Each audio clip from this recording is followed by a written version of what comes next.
ay rated SPG. Striktong patnubay at gabay ng magulang ang kailangan. Maaaring may masiselang tema, lengguwahe, karahasan, sexual, horror o droga na hindi angkop.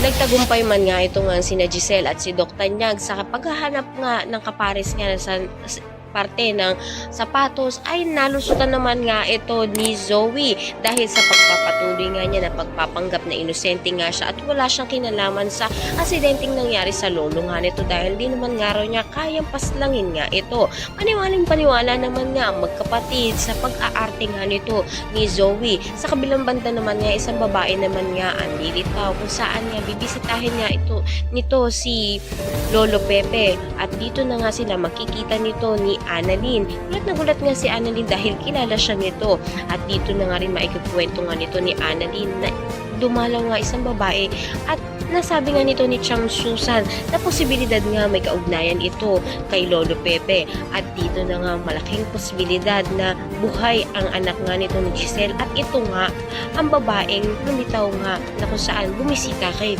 Lolo Pepe. Ay nung pakatutukan nga natin kung ano nga ba ang papel na gaganapan nga nito ng bagong karakter kung saan nga ay dumalaw kay Lolo Pepe. Anak nga kaya ito ni Giselle. Ang lahat ng inabangan natin. Maraming salamat sa inyo.